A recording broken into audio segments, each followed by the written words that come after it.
Very good morning to all of you. So students, today we are going to cover the new topic which is discharge of contract. Discharge means completion of contract. The contract can come to an end either by the performance from both the parties or by some any other reasons. So in this lecture we will cover the various types in which a contract can be discharged. First is the discharge of a contract can be classified as follows. Discharge by performance or tender, by mutual consent, by impossibility of performance, by operation of law, by lapse of time, and by breach of contract. First is by performance and tender. जब दोनों parties ने अपनी respected obligations complete कर दी हैं then we can say that the contract is duly discharge. For जैसे first A point है actual performance, both the parties perform their promises. For example A enters into a contract with B to sell his car to him for rupees 5 lakh. Then A has given rupees 5 lakh to B and A has given his car to B and B has given rupees 5 lakh in return to A. Then we can say that both the parties has performed their respective obligations and the actual performance has been done, so the contract is discharged. Next is attempted performance. Only an offer to perform the obligation under the contract. This is an offer. We will perform the contract at some future date. जैसे हम एक दूसरे ने decide कर लिया कि हम next month की इस तारीख को अपना कॉन्ट्रैक्ट कंप्लीट कर देंगे, then this is also called as attempted performance. Next is discharge by mutual consent.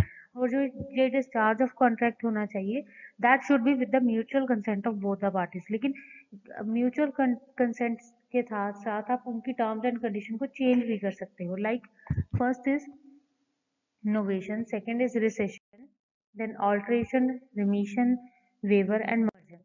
First is novation. Novation मतलब होता है जब हम पुराने कॉन्ट्रैक्ट को कैंसिल करके उसकी जगह एक नया कॉन्ट्रैक्ट फॉर्मुलेट करते हैं with the consent of both the parties, तब भी हम ये मान के चलेंगे कि जो पुराना कॉन्ट्रैक्ट है वो हमारा डिस्चार्ज हो गया क्योंकि हमने उसकी जगह एक सब नया कॉन्ट्रैक्ट सब्सटीट्यूट कर लिया। लेकिन उसमें एक कंडीशन आती है, जैसे यहाँ पे लास्ट पॉइंट मेंशन है, novation should take place before the expiry of the time of performance of contract. मतलब जो आपने नया कॉन्ट्रैक्ट बनाना है वो प्रीवियस कॉन्ट्रैक्ट जिसको आपने उसकी जगह पे कैंसिल करना है उसकी डेट ऑफ एक्सपायरी से पहले पहले बनाना है। Next is rescission. This takes place when all and some of the terms of the contract are cancelled. या तो आपने कॉन्ट्रैक्ट पूरा का पूरा कैंसिल कर दिया है या उसके कुछ पार्ट को कैंसिल कर दिया है, उसे हम कहते हैं रिसेशन। ये विद म्यूचुअल कंसेंट हो सकता है, दोनों पार्टीज ने आपस में डिसाइड करके कॉन्ट्रैक्ट कैंसिल कर दिया, या फिर ये हो सकता है कि एक पार्टी ने अपना प्रॉमिस जो है वो कंप्लीट नहीं किया तो अल्टीमेटली दूसरी पार्टी के लिए कॉन्ट्रैक्ट जो है वो कैंसिल हो जाएगा। Third point is alteration. Alteration में हम कॉन्ट्रैक्ट कैंसिल नहीं करते, उसकी टर्म्स एंड कंडीशंस को थोड़ा सा चेंज कर देते हैं, but that should be with the mutual consent of both the parties. Next is remission. It is acceptance of lesser fulfilment of promise made. ठीक है, इसमें कुछ लेसर अमाउंट का प्रॉमिस हमने एक्सेप्ट कर दिया। लेट सपोज जैसे ए ने बी को गुड्स सेल किए 10,000 के, बी ने प्रॉमिस किया कि वो नेक्स्ट मंथ 10,000 पे कर देगा, लेकिन नेक्स्ट मंथ में उसने 7,000 पे कर दिया, रेस्ट जो 3,000 रह गया वो उसने उसके लिए थोड़ा और टाइम एक्सटेंशन मांग लिया। तो इसको हम कहेंगे रिमिशन, कि हमने कुछ पार्ट ऑफ परफॉर्मेंस एक्सेप्ट कर लिया है, बाकी के लिए हमने और एक्सटेंशन टाइम पीरियड दे दिया है। So this is the discharge of a contract by remission. Waiver, when both the parties to contract agree that they shall no longer be bound together. वो दोनों कॉन्ट्रैक्ट में नहीं रहना चाहती तो इसमें इस कंडीशन को हम क्या, जैसे 2 सालों के लिए कॉन्ट्रैक्ट था या 3 सालों के लिए कॉन्ट्रैक्ट था, उसके बाद या आफ्टर 2 इयर्स उस पार्टी को लगता है कि अब मैं और कॉन्ट्रैक्ट में इनके साथ नहीं काम हम कर सकते, तो वो कॉन्ट्रैक्ट को वेव कर सकते हैं, कैंसिल कर सकते हैं। Merger, when inferior right acquiring to a party under contract merges into a superior right acquiring the same party। Merger हो सकता है, एक जो कंपनी जो बड़ी कंपनी है एक छोटी कंपनी को के साथ मर्ज कर सकती है, दोनों कंपनीज आपस में मर्ज करके जो पुराने कॉन्ट्रैक्ट्स हैं वो डिस्चार्ज कर सकते हैं। Next category is by impossibility of performance. या फिर कॉन्ट्रैक्ट किस कारण डिस्चार्ज हो जाता है कि आपका जो कॉन्ट्रैक्ट है वो इस ऐसी चीज के बारे में है या कुछ ऐसे प्रोसेस के बारे में है which is impossible to perform. First is inherent impossibility. Inherent impossibility में होता है कि जो इम्पॉसिबिलिटी है दोनों पार्टीज को पता है, known to both the parties. In that case contract will stand cancelled and unknown to the parties. या जब जिस टाइम पे कॉन्ट्रैक्ट किया था उस टाइम पे वो कॉन्ट्रैक्ट वैलिड था, लेकिन बाद में कुछ ऐसे सर्कमस्टांसेस हो गए, नेचुरल सर्कमस्टांसेस जो हमारे कंट्रोल में भी नहीं है और जिस कारण हम कॉन्ट्रैक्ट कंप्लीट नहीं कर सकते, तो उसको भी हम कहेंगे इनहेरेंट इम्पॉसिबिलिटी। सब्सिक्वेंट इम्पॉसिबिलिटी में जैसे एक केस स्टडी है destruction of subject matter. A musical hall case है टेलर वर्सेस कैडवेल का। A musical hall was agreed to be let out on certain dates, but before those dates it was destroyed by fire. Held that the owner was absolved from liability to let the building as promised. एक musical hall को rent पे देने का promise किया गया था एक particular date के लिए, लेकिन उस दिन से पहले ही वहां पे आग लगी और वो हॉल पूरा डिस्ट्रॉय हो गया। तो अब ओनर की कोई रिस्पॉन्सिबिलिटी नहीं है, क्योंकि वो जो सब्जेक्ट मैटर है ये कॉन्ट्रैक्ट पहले वैलिड था, लेकिन कोई सब्सीक्वेंट सर्कमस्टांसेस ऐसे हो गए कि अब ये कॉन्ट्रैक्ट जो है वो कैंसिल हो गया। नॉन एग्जिस्टेंस और non appearance of particular state of thing, या जिस बारे में हमने किया है रेंट एग्रीमेंट, अब वो चीज ही एग्जिस्ट नहीं कर रही, तो हम हमारा जो एग्रीमेंट है वो भी कैंसल्ड हो जाएगा। For example curl versus Henry का केस है। Contract was to hire a flat for viewing the coronation procession of the king. The procession has to be cancelled on account of king's illness. In a suit for the recovery of the rent, it was held that the contract become impossible of performance and that the hirer need not to pay the rent. तो इसमें क्या है कि एक king की एक particular ceremony के लिए एक हॉल को रेंट पे लिया गया, लेकिन उसके बाद जो किंग है वो बीमार हो गया। ठीक है, अब जो बीमार हो गया तो उसका फंक्शन ही कैंसिल हो गया। तो जिसके साथ कॉन्ट्रैक्ट किया गया था रेंट के लिए उसने कोर्ट केस किया कि मुझे मेरा रेंट पे किया जाए, लेकिन उसमें ये कहा गया कि जिस कॉन्ट्रैक्ट के लिए जिस वजह के लिए आपका वो लिया गया था hall, that is impossible to perform, इसलिए जो हायरर है वो रेंट पे नहीं करेगा। Next is by the death और disablement of the parties. Subsequent illegality, या जो पार्टीज हैं उनमें से किसी एक की डेथ हो गई है तो भी कॉन्ट्रैक्ट खत्म हो जाएगा। सब्सीक्वेंट इलीगलिटी मतलब पहले कॉन्ट्रैक्ट आपका वैलिड था, लेकिन कुछ टाइम पीरियड के बाद गवर्नमेंट ने उस चीज पे, जिस चीज के ट्रेड के बारे में आपने कॉन्ट्रैक्ट किया था उस चीज पे ही बैन कर दिया है, उस चीज पे के ऊपर बैन लगा दिया है, तो आपका कॉन्ट्रैक्ट इनवैलिड हो जाएगा।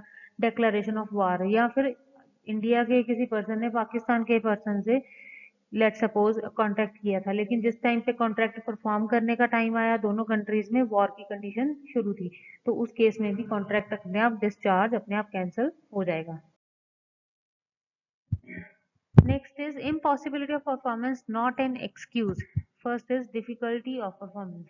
इसमें केस स्टडी है Keshav Lal versus Diwanchand. D agree to supply coal with certain time due to government restriction on the transport of coal from collieries. There was a failure of delivery in time, but since coal was available in the market from where D could have purchased it, D will not be discharged on the ground of supervening impossibility. D एक person है जिसने किसी के साथ contract किया है कि मैं आपको कोल की सप्लाई करूंगा, उसके बाद गवर्नमेंट ने रिस्ट्रिक्शन लगा दी कि आप कोल माइंस के से कोल निकाल नहीं सकते। ठीक है, अब चाहे वो निकाल नहीं सकता, लेकिन जिस जगह पे वो रहता था उस मार्केट में कोल अवेलेबल था, वो वहां से लेके भी दूसरी पार्टी को सप्लाई कर सकता था, लेकिन उसने ऐसा नहीं किया। तो इस केस में डी रिस्पॉन्सिबल है, क्योंकि वो टास्क ऐसा था, वो इम्पॉसिबल टू परफॉर्म नहीं था, क्योंकि उसके पास कोई और ऑप्शन थी, मार्केट में जाके परचेज करने की ऑप्शन थी, but since he has not utilized the performance, so this cannot relieve him from this liability. Commercial impossibility, commercial impossibility में एग्जांपल है X promised to send certain goods from Bombay to Antwerp in September. In August, war broke out and shipping space was not available except at very high rates. Hence, the increase of freight rate did not excuse performance. So इस case में भी उसके पास option है। ठीक है, X ने Bombay to एंट्रू में goods supply करने का प्रॉमिस किया इन सितंबर, लेकिन उसके बाद कुछ वॉर ब्रोकआउट हो गया। ठीक है, शिपिंग स्पेस अवेलेबल नहीं थे, जो अवेलेबल थे वो हाई रेट ऑफ इंटरेस्ट पे, हाई रेट ऑफ रेंट पे अवेलेबल थे, तो उसको भेजना उसकी रिस्पॉन्सिबिलिटी है, चाहे वो कम रेट ऑफ रेंट पे भेजे चाहे हाई पे भेजे, अगर ऑप्शन अवेलेबल है तो उसको कॉन्ट्रैक्ट परफॉर्म करना पड़ेगा। अगर बिल्कुल ही इम्पॉसिबल है फिर हम कह सकते हैं कि चलो that he this person is relieved from the liability because of impossibility. Next is impossibility due to failure of a third person. किसी थर्ड पर्सन के कारण भी आपका कॉन्ट्रैक्ट इम्पॉसिबल टू परफॉर्म हो सकता है। स्ट्राइक हो गई, आपकी ऑर्गेनाइजेशन में लॉकआउट हो गया या सिविल डिस्टर्बेंस होगी। इसमें केस स्टडीज है Jacobs versus Credit Lyonnais. A agreed to supply B certain goods to be produced in Algeria. The goods could not be produced because of riots and civil disturbance in that country. Had there was no excuse of non-performance of the contract.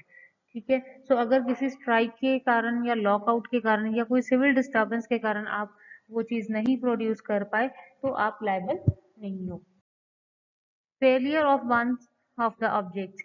A agree to let a boat to edge to view the naval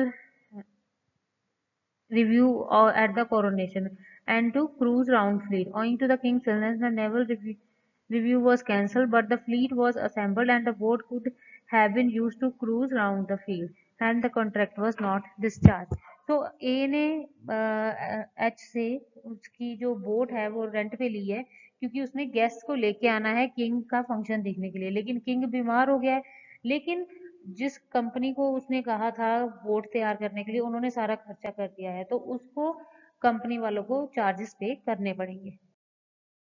effect of supervening impossibility. अगर बहुत ही severe impossibility हो जाती है कि भी किसी की भी रीजन के कारण ये पॉसिबल है ही नहीं कि कॉन्ट्रैक्ट परफॉर्म किया जाए, then the contract becomes void. ठीक है, कॉन्ट्रैक्ट वॉइड हो जाएगा। Compensation for loss suffer demand की जा सकती है। अगर एक पार्टी को लॉस हुआ है उस कॉन्ट्रैक्ट के कारण तो वो पार्टी लॉस के लिए पैसा मांग सकती है, रिस्टोर द बेनिफिट, या दूसरी पार्टी को उसको बेनिफिट दोबारा से वापस करना पड़ेगा, रिस्टोर करना पड़ेगा। Fourth category by operation of law. Law के अकॉर्डिंग कॉन्ट्रैक्ट कब कैंसिल होता है? या तो दोनों पार्टीज में से किसी एक बंदे की डेथ हो गई है तो ultimately contract cancel. By insolvency, दोनों में से किसी एक पार्टी की इंसॉल्वेंसी हो गई है, कॉन्ट्रैक्ट कैंसिल। बाय मर्जर, एक कंपनी जिसके साथ आपने कॉन्ट्रैक्ट किया था वो दूसरी कंपनी के साथ मर्ज हो गए हैं, in that case also contract become cancelled. By the authorization alteration of terms of a written document, या आपने पुराना कॉन्ट्रैक्ट जो है उसको कैंसिल करके एक ऑल्टरेशन के साथ एक नया कॉन्ट्रैक्ट बना लिया है। या फिर टाइम खत्म हो गया। टाइम हो सकता है 2 मंथ्स 3 मंथ्स का टाइम हो कॉन्ट्रैक्ट को परफॉर्म करने के लिए। अगर वो टाइम लैप्स हो गया in that case also contract will get cancelled. By breach of contract, actual breach of contract and anticipatory breach of contract actual। So this was the whole topic for today. Next time we will cover with the new topic. Thank you.